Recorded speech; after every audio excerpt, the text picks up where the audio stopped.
দেওয়া হয় অ্যাডমিশনের সময়, আর হাতে মেনু কার্ড করিয়ে দেওয়া হয়। ইংলিশ অনার্স পড়তে গেলে 50,000, বাংলা অনার্স পড়তে গেলে 50,000, ম্যাথামেটিক্স অনার্স পড়তে গেলে 70,000, জিওগ্রাফি অনার্স ওটা ল্যাব বেস বলে আরো বেশি, হাজারে কুলোচ্ছে না, লাখ টাকা কাটমানি দিয়ে ওটা পড়াশুনো, শিক্ষা, সংস্কৃতি তছনছের রাস্তায় এগিয়ে নিয়ে যাব। মাঝে মধ্যে আকাশের দিকে তাকালে একটু মনটা খারাপ হচ্ছে, মনে হচ্ছে বোধহয় বৃষ্টি হবে বৃষ্টি হবে। আমরা বলছি হোনে দো বরসাতে, করনি হ্যায় কুছ বাতে। বৃষ্টি কখনো আমাদেরকে রুখতে পারেনি, কখনো রুখতে পারবে না। আকাশ যতই চোখ রাঙা, আমরা থামবো না। এই আমরা থামবো না এই আওয়াজটা গোটা কলকাতার ক্যাম্পাসে ক্যাম্পাসে আমরা ডাক পাঠিয়েছি। আজ থেকে 12 বছর আগে এই কলকাতা মহানগরের প্রতিটা ক্যাম্পাসের গায়ে লিখে দেওয়া হয়েছিল এসএফআই ফিনিশ। আজ থেকে 12 বছর আগে এই কলেজ স্ট্রিটের বুকের ক্যাম্পাসের দেওয়ালগুলোতে লিখে দেওয়া হয়েছিল SFI not allowed inside the campus. আজ থেকে 12 বছর আগে এই কলেজ স্ট্রিটের এই কফি হাউসের ভেতরে সাদা মার্কারের বোর্ডটার উপরে লিখে দেওয়া হয়েছিল dogs and SFI are not allowed inside Coffee House. আর আজকে দাঁড়িয়ে আমরা এই কলকাতা মহানগরের ক্যাম্পাসের গেটে গেটে দাঁড়িয়ে লিখে দিতে পারি এসএফআই ফিনিশ নয়, এসএফআই ফিনিক্স, এসএফআই ফিনিক্স। আজকে দাঁড়িয়ে আমরা এই কফি হাউসের সামনে দাঁড়িয়ে গোটা কলকাতার সংস্কৃতি, কৃষ্টি, গোটা কলকাতার আলাপ আলোচনা, গোটা কলকাতার ডায়ালগ, ডিবেট, ডিসেন্টের একটা মূল ভর কেন্দ্র এই কলেজ স্ট্রিট, এই কফি হাউস। তার সামনে দাঁড়িয়ে আমরা এই আওয়াজ তুলতে পারি। আমরা ছাত্র সমাজের কাছে এই ডাক পাঠানোর হিম্মত রাখি যে ফাঁকা নাকি, ফাঁকা নাকি আছো তুমি, ফাঁকা নাকি ডাকা ডাকি করে আজও ক্যাম্পাসটা। ক্যাম্পাস আমাদেরকে ডাকছে, আমরা ক্যাম্পাসের দিকে হাত বাড়িয়ে বলছি এসো হাত মেলাও, একসাথে হাতে হাত রেখে এই ক্যাম্পাস গুলোকে আমাদেরকে রক্ষা করতে হবে। গোটা বাংলার, গোটা দেশে পড়াশোনার ব্যবস্থাটাকে লাটে তুলে দেওয়ার ব্যবস্থা। আজকে পশ্চিমবাংলার বুকে 8,207খানা স্কুল বন্ধ করে দেওয়ার ঘোষণা করে দিয়েছে। মুখে বড় বড় বুলি, মুখে বড় বড় বাতেলা, মঞ্চের এ প্রান্ত থেকে ও প্রান্ত পর্যন্ত দৌড়তে দৌড়তে হাতে কর্ডলেস মাইক নিয়ে রাজ্যের মুখ্যমন্ত্রী একের পর এক মিথ্যার ফোয়ারা ছুটিয়ে যায়। মনস্তত্ত্ব বলে এক জায়গায় দাঁড়িয়ে বেশিক্ষণ কোনো মানুষ টানা মিথ্যে কথা বলতে পারে না। ওই জন্য মুখ্যমন্ত্রী মঞ্চের এ প্রান্ত থেকে ও প্রান্ত হাঁটতে হাঁটতে দৌড়তে দৌড়তে একের পর এক মিথ্যে কথা আউড়ে যায়। মুখের মধ্যে বাতেলা কন্যাশ্রী, মুখের মধ্যে বাতেলা সবুজ সাথী। কন্যাশ্রীর টাকাটা নিয়ে, কন্যাশ্রীর বালাটা নিয়ে একজন ছাত্রী কোন স্কুলটাতে পড়তে যাবে যদি 8,207খানা স্কুল এই পশ্চিমবাংলার মাটিতে বন্ধ করে দেয়?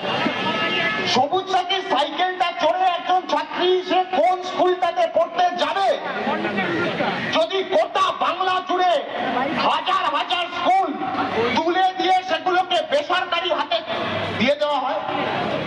একদিকে মানুষের ক্রয় ক্ষমতা কমছে, এই বইপাড়ার মানুষজন প্রতিদিনের যোগাযোগ আমাদের ছাত্র আন্দোলনের সাথীদের সাথে, পেপারের দাম বাড়ছে, প্রিন্টিং এর দাম বাড়ছে, বইপাড়ার এক একটা দোকান ক্রমশ ঢুকছে। সেই অবস্থার মধ্যে দাঁড়িয়ে যখন মানুষের ক্রয় ক্ষমতা কমছে, যখন মানুষের আয়ের উৎস কমে যাচ্ছে, যখন মানুষের কাছে উপার্জন করাটা খেটে খাওয়াটা কঠিন হয়ে যাচ্ছে, সেই সময় দাঁড়িয়ে দিনের পর দিন সেমিস্টারের ফি বাড়ছে। সেই সময় দাঁড়িয়ে দিনের পর দিন পড়াশোনার খরচ লাফে লাফে বাড়িয়ে দিচ্ছে। সেই সময় দাঁড়িয়ে বেসরকারি রমরমা বাজার স্কুলগুলোকে, সরকারি স্কুলগুলোকে বন্ধ করে দিয়ে সরকারি স্কুলগুলোকে হানাবাড়িতে পরিণত করে কর্পোরেশন স্কুলগুলোকে কলকাতা থেকে একেবারে শূন্য করে দিয়ে সমস্ত বেসরকারি স্কুলের রমরমা কলেজ ক্যাম্পাস বিক্রি করবার সিদ্ধান্ত নিয়ে নিয়েছে। একের পর এক কলেজ সাবসিডাইজ কোর্স, সরকারি টাকায় যে সমস্ত পঠন পাঠনের সুবিধা সেগুলোকে বন্ধ করে দিয়ে সমস্ত জায়গায় সেলফ ফিনান্স কোর্সের রমরমা বাজার শুরু করেছে। ভালো করি মাখোতে যে কলেজে ইংলিশ অনার্স একটা সময় পড়বার জন্য 200 টাকা মাইনে দিতে হতো, আজকে সেই কলেজটাতে ইংলিশ অনার্স পড়বার জন্য 2000 টাকা মাইনে দিতে হয়। আর ভর্তি হওয়ার সময় তৃণমূলকে 20,000 টাকা তোলা দিতে হয়। আজকে এই শাসন এই পশ্চিমবাংলার মাটিতে শুরু করেছে। এই শাসন এই গোটা কলকাতার বুকে শুরু করেছে। একের পর এক কলেজ, এই গোটা চত্বর এডুকেশন হাব বলা যেতে পারে। প্রতিটা কলেজের গেটে গেটে তৃণমূলের সমাজ বিরোধীদেরকে দাঁড় করিয়ে দেওয়া হয় অ্যাডমিশনের সময়, আর হাতে মেনু কার্ড করিয়ে দেওয়া হয়। ইংলিশ অনার্স পড়তে গেলে 50,000, বাংলা অনার্স পড়তে গেলে 50,000, ম্যাথামেটিক্স অনার্স পড়তে গেলে 70,000, জিওগ্রাফি অনার্স ওটা ল্যাব বেস বলে আরো বেশি, হাজারে কুলোচ্ছে না, লাখ টাকা কাটমানি দিয়ে ওটা পড়াশুনো, শিক্ষা, সংস্কৃতি তছনছের রাস্তায়। একটা সরকার চলছে, সেই সরকারের মন্ত্রিসভার বেশিরভাগ সদস্য জেলের ভেতরে বসে আছে। ছিল বালু, চালকে হলো চালু, সেই বালু এখন চালু হয়ে জেলের ভেতরে বসে জেলের ভাত খাচ্ছে। পার্থ চ্যাটার্জি, অনুব্রত মণ্ডল, জ্যোতিপ্রিয় মল্লিক, এগুলো সব পোল্ট্রি মুরগি, এগুলো সব পোল্ট্রি মুরগি। পোল্ট্রির মালিকের ঠিকানাটা কালীঘাট। কলেজে কলেজে টাকা তোলা হচ্ছে সোশ্যালের নামে, ফ্রেশার্সের নামে। কলেজে কলেজে টাকা তোলা হচ্ছে তৃণমূলের এলাকার মাতব্বরের নেতার, ডাকাতের, মস্তানের। তাদের জন্মদিন পালন করবার জন্য 2 দিন আগের ঘটনা, সুরেন্দ্রনাথ কলেজে তৃণমূলের কোন এক হোমরা চোমরা নেতার জন্মদিন পালন হবে, 3 তলা কেক বানানো হবে। তার জন্য সুরেন্দ্রনাথ কলেজের সমস্ত ছাত্রছাত্রীর কাছ থেকে কাটমানি নেওয়া হয়েছে। যে যে সেমিস্টারে পড়ো সেটা ইনটু 100, সেই টাকা দিতে হবে। আজকে এই ব্যবস্থা কায়েম করে 75% চলে যাচ্ছে কালীঘাটের কাল্পনিক টালির চালের নিচে, আর 25% সমস্ত এলাকার যত সমাজ বিরোধী তাদের মধ্যে আদান প্রদান হয়ে যাচ্ছে।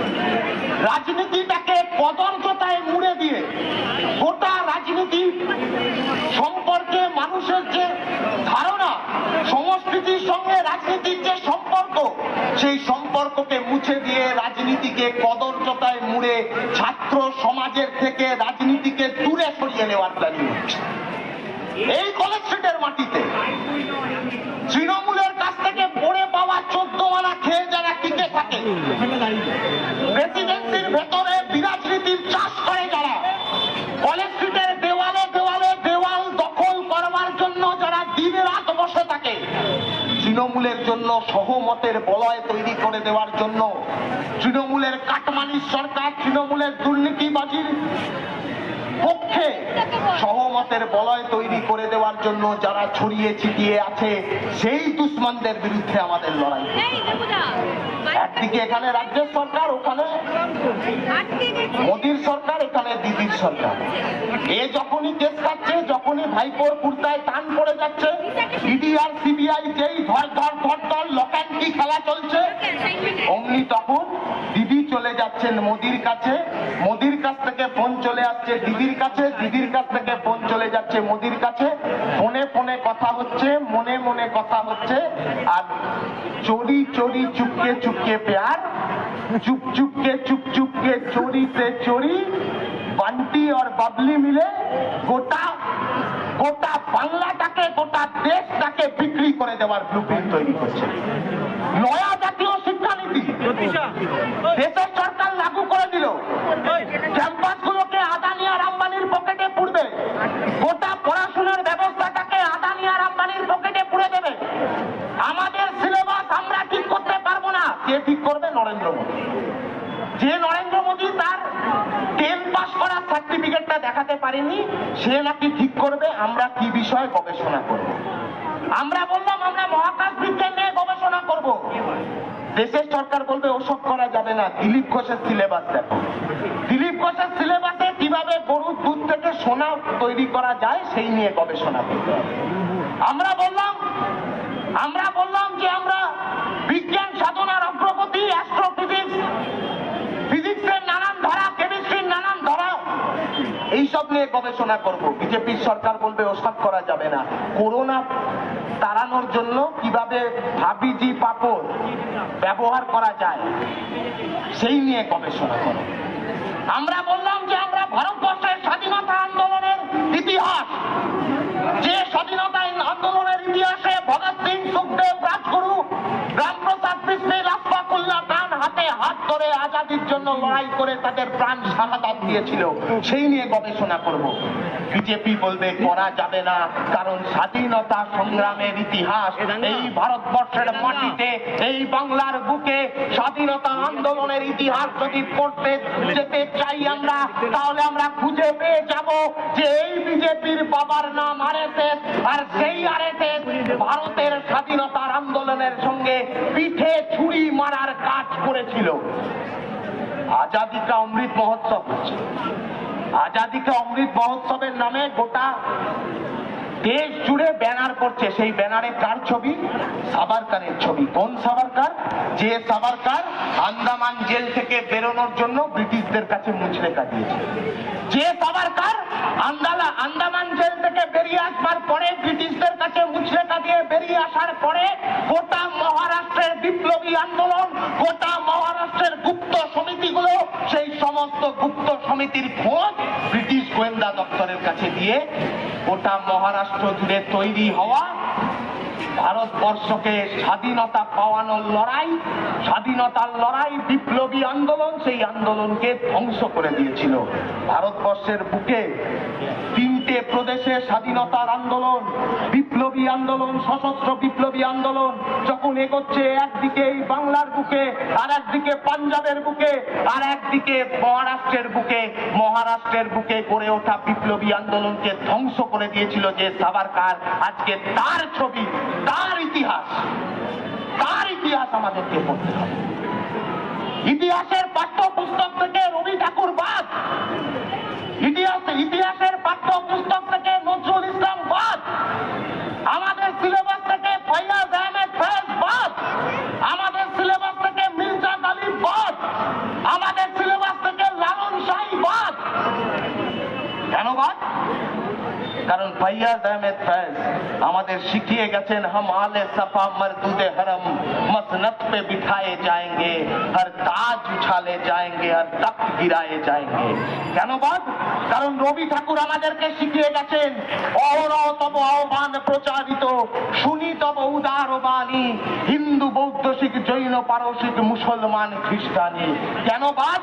কারণ নজরুল ইসলাম আমাদেরকে শিখিয়ে গেছেন, ওরা হিন্দু না মুসলমান, জিজ্ঞাসে কঞ্জন, কান্ডারি তব ডুবিছে মানুষ, সন্তান মোরমার। তাই জন্য এ ছুটবে হিন্দু ভোটের পেছনে, ও ছুটবে মুসলমান ভোটের পেছনে। ক্যাম্পাসের ভেতরে দুই বন্ধুর মধ্যে দেওয়াল তুলে দেবে।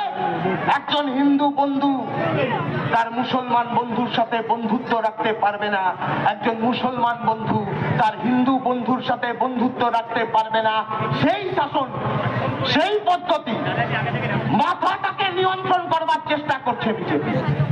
তোমার আমার মাথাকে, তোমার আমার মগজকে, তোমার আমার মনকে হিংসা, বিদ্বেষ, বিভাজন, ঘৃণা, নফরত।